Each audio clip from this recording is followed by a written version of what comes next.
All right, here we go. Last night, we played through another triple header that saw Utah State, Boise State, and Purdue expand their territories further out into the U.S. And my voice is a little dead. Because turns out calling 3 college football games in a single day is not all that good for the voice. We're going to do 2 more today and then take 3 days off, as I mentioned yesterday. There are 69 teams remaining. Nice. Let's shuffle this wheel. We're going to get it down to 67 today, which is officially the halfway point of Imperialism. Cannot believe we've made it this far. And I cannot believe there's still 67 episodes to go afterwards. But this wheel is shuffled, and let's get going.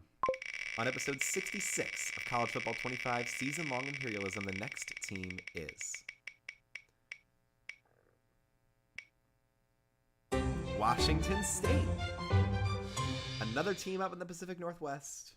We have yet to play there because of their overpowered ocean borders, but Washington State, they don't have a lot of ocean territory, so this could very well be finally when we see one of these team plays, or it's just Boise State, and we see Ashton Genzie again, which I wouldn't mind. They've got Washington to the west, Boise State to the east, and Oregon State to the south, and Canada up north. Let's see which direction this arrow is going to point. That's going to be southwest, and that'll be Oregon State. So we're finally going to see these 2 cast-offs from the previous version of the Pac-12, now the Pac-2, battle for the right to stay alive and make it to the second half of Imperialism. So let's set this up. Washington State versus Oregon State.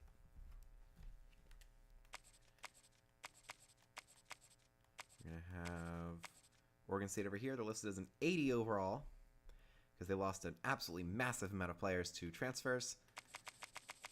And then, oopsie. We're going to have Washington State, who's an 82. Oh my god, the Pac-12 logo is still there. That's really sad. I mean, they will come back next year with a bunch of new teams. And I might talk about that a little bit as we go through with this game, but we're just going to keep going. Oregon State, I think we'll just go with the standard uniforms here. We've got, yeah, this black look for Oregon State. And then, yeah, let's give Washington State their home look as well.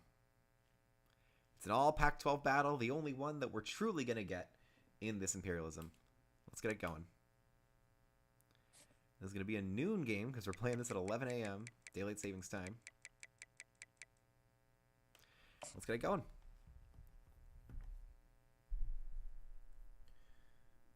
Screwed up.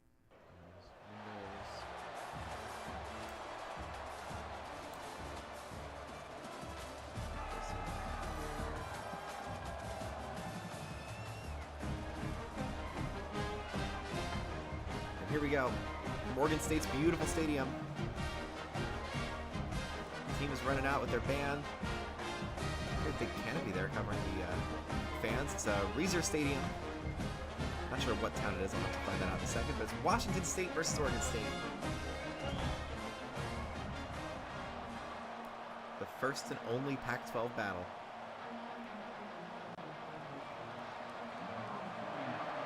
Here comes the kickoff. Oregon State will receive. Let's get these rosters set up. They're going to take it out to the 10, and he's brought down the 18-yard line. Washington State's roster's up. Let's get Oregon State's up. Here we go. Oregon State Beavers. We've got, look, it's Giovanni McCoy at quarterback. I'll find out in a second once this roster refreshes and loads up. McCoy's going to take a snap, drop back. Under pressure, and he's sacked in the opening play. He lost the ball, and thankfully it's recovered by his offensive lineman. The loss of 7. Not a very good start. I don't know how good this game is going to be. Because you have a truly bonkers amount of transfers. Not anything insane. Mostly because they have a lot of guys that chose to stay, and then many, many players that chose to leave once they were playing without an actual conference. So it'll be 2nd and 17 after that very bad strip sack to start the game for Oregon State. It is Giovanni McCoy quarterback. He's a redshirt junior transfer. All out blitz again. He rolls out, throws the ball just before he's hit, and it's caught. And that will be a first down, an impressive conversion for Oregon State. It's number 84, Jermaine Terry II. Their starting tight end making the catch. We'll bring up 1st and 10 from the 29. A good throw under pressure by McCoy. That could have been another catastrophic sack, but he got it away. Beavers getting started once again. 6 defenders in the box for Washington State. McCoy sends a man in motion, fakes the push pass, wants to throw again, and he's sacked again. Number 52 for Washington State. Washington State gets in there. It's Kyle Thornton with the sack. And not the ideal setup for Oregon State. They're like, oh God, is their offensive line really that bad? And when everybody transfers out looking for better competition, you're not going to have a lot of good linemen remaining, which means we might have a lot of sacks in this game. So strap in and get ready. This is going to be a disaster. All we can hope for is a quick episode, really. McCoy in the shotgun. Could they run a draw on 2nd and 19? They will. And that run is going to pick up 5.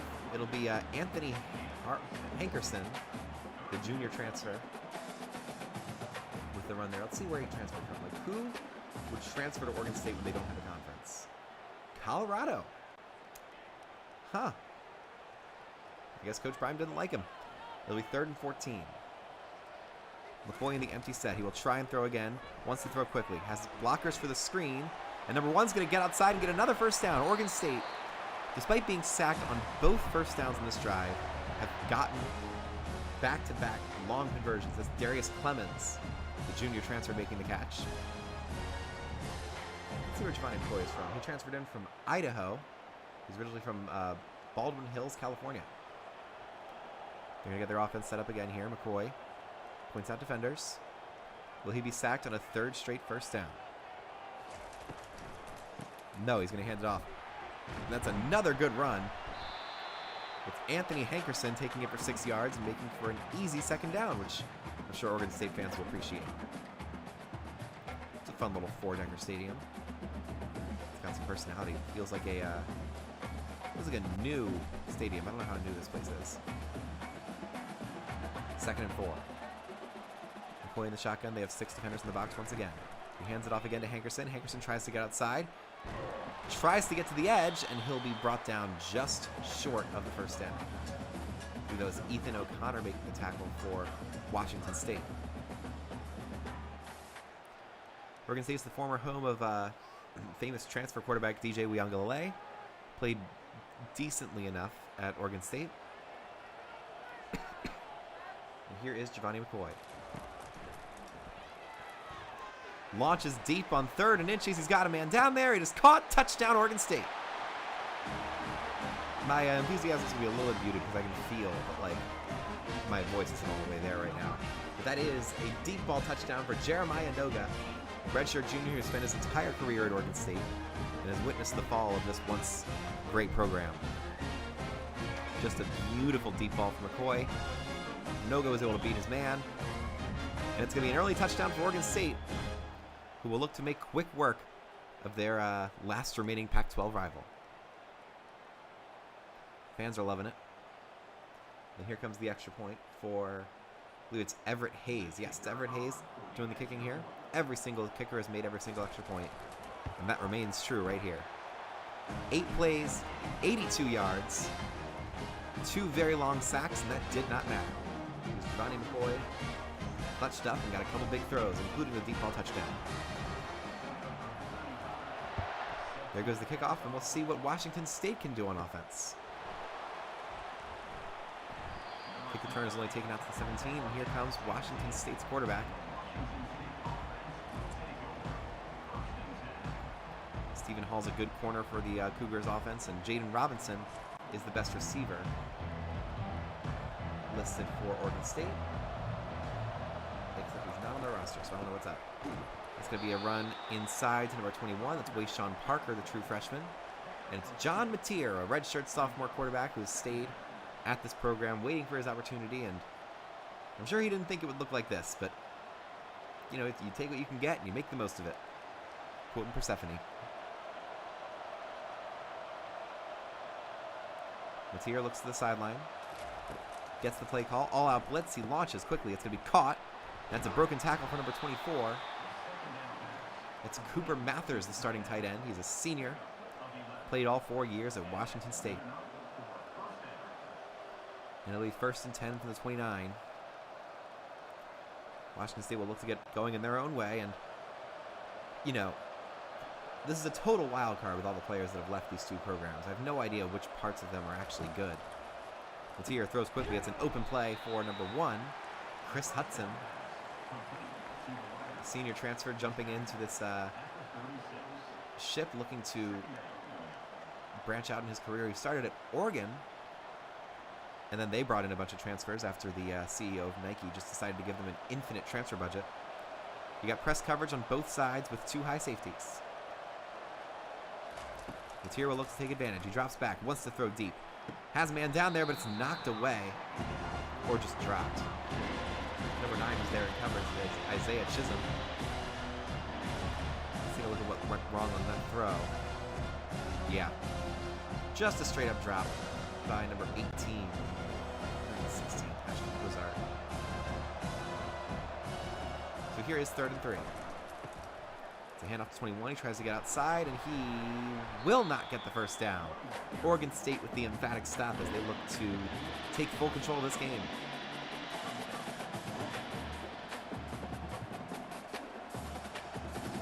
Where is the stadium?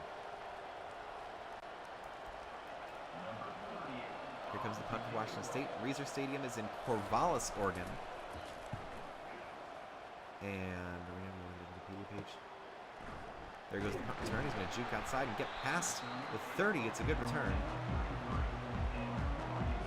And no, it's not a new stadium. It's been in use since 1953. McCoy throws short, and it's caught by number 7. A good catch in traffic for Trent Walker, the redshirt junior. Could have done some renovation work to the stadium. Actually, let me look it up and see.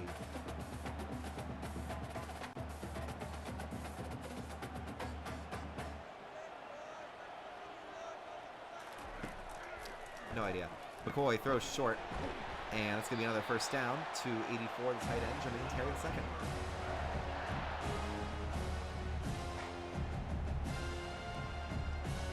See, the most recent renovation was in 2021. The Southwest Grandstand was updated. They also had some renovations in the early 2000s to bring it up to the quality that you see today. McCoy wants to throw a quick swing pass. It's caught. But Washington State covers that expertly. It's number 54 making the tackle, Alexander Kilgore. Flying in, they sniffed out that swing pass from the beginning, and it did not work at all. But Oregon State has survived many other TFLs, 2 to be exact. We'll see if they can do that again here. 2nd and 13. McCoy, all-out blitz, throws, caught, and Darius Clemens almost got away for a huge game, but he does pick up a lot of yards to make it 1st and 10 from the 30. There's some wild eyes on that dude. What is going on? He's like, yay! My team is winning! What's going on? That's the end of the first quarter. Oregon State marching again, looking to take a 14-0 lead in this matchup.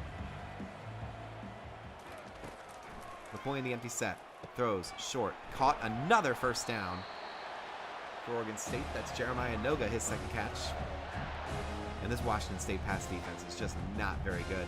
They got torched by Boise State on Friday because they tried to stack the box to stop Ashton Genty, and they couldn't do either thing because Genty still had 180 rushing yards, and they also had 300 passing yards and several touchdowns. McCoy outside to the tight end, and he falls forward. It'll be 2nd and inches. Jermaine Terry the 2nd, another catch. And really, this is starting to get sad.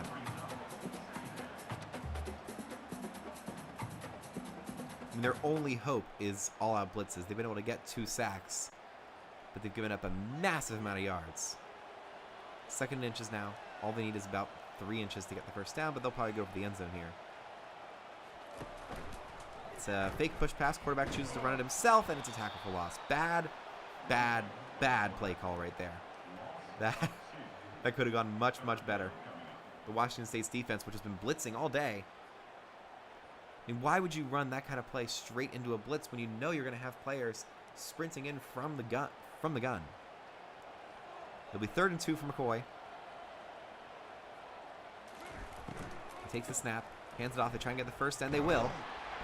I think. Yes, they will. It's Anthony Hankerson with another successful run, and it'll be a first down and goal for Oregon State as they look to make quick work of this episode. And I would prefer that. I have so much to do today. It's kind of crazy.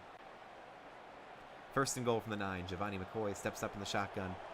Press coverage on all 3 wide receivers because it doesn't really matter in the goal line. It's another run to Hankerson. He has an extra blocker to the 5. And a great job by number 52 there. That was, I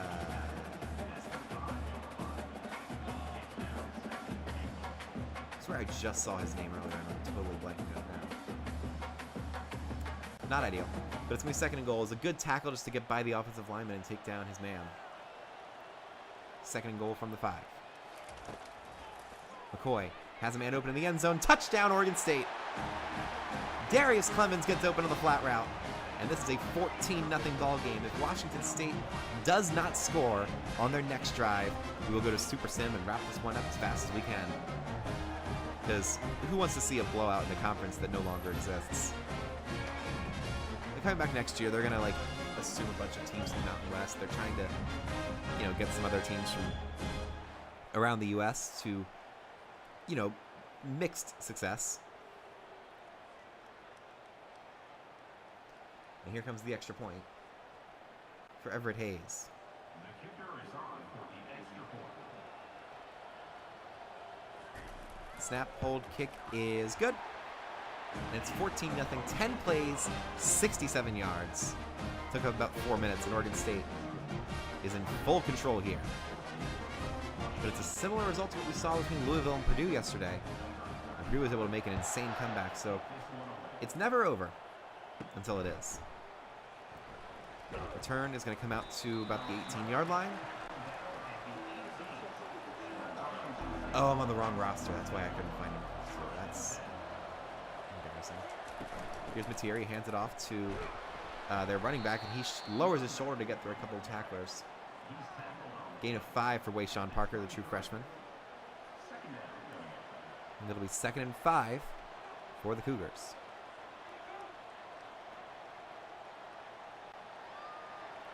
They're going to sprint up here in the pseudo no huddle. Materi gets set. Oregon State stacking the box, looking to stop the run and force the pass. Materi fakes the push pass, hands it off to Wayshawn Parker, and he gets the first down up to the 33-yard line. They're calling some good plays, getting some good blocking setups in these runs. It'll be a first down for Washington State.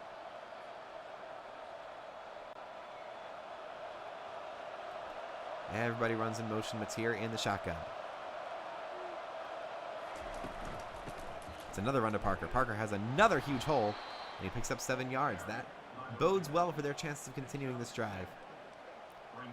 He's got some good speed and explosiveness. He knows how to find an obvious weakness in the defense and exploit it as much as he can. So now it'll be 2nd and 3. This Washington State offense that's quickly been beleaguered by a bad defense. Play fake for Materi. He wants to go deep. He's going to try and go deep. He's hit as he throws, and that pass is knocked away. Almost intercepted. He's thrown into triple coverage. He didn't have many options.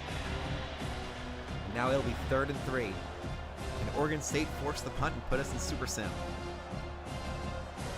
It's certainly possible. Let's see if they can pull it off. They're going to stack the box. This could be a blitz, or it might be a run to Wayshawn Parker, who's been playing very well. They will run it to Parker. And he will not get the first down. It's 4th and 1. My voice is just gone.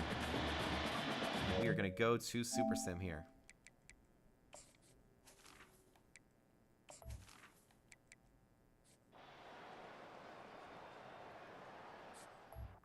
That's halftime.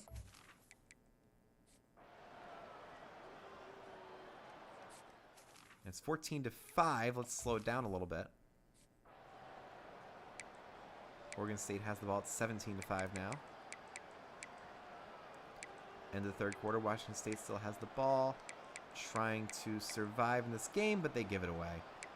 And that should wrap it up. 20-5, 20-12. Hold on. 3rd and 3. They do get the first down, a 26-yard rush, and that will wrap it up. So it ends up being pretty close. But Oregon State is able to finish off Washington State. It's a late rally. We saw a safety. I'll have to figure out how that was scored so I can update the stats. But Oregon State survives and takes out their last remaining Pac-12 rival. And they are the only team left. I mean, I'm counting them as an independent technically because you can't really have a conference with 2 teams. But Oregon State does just enough to survive. Their next opponent won't be as easy. But they'll enjoy this win while they can. Final score, Oregon State 20, Washington State 12. Let's go to the map and finish this one out.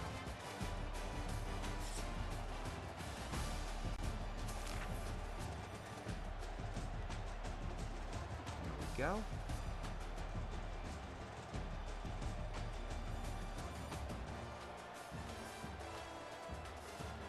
Washington State, you didn't really make much of an effort. You did once you went to Super Sim, but the audience didn't see that.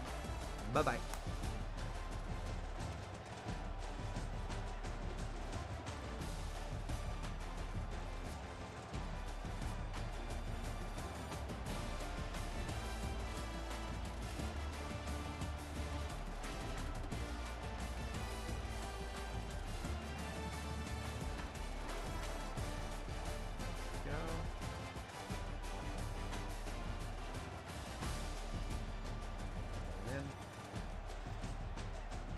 I think we can make their logo a little larger. Let's see if we can move this into...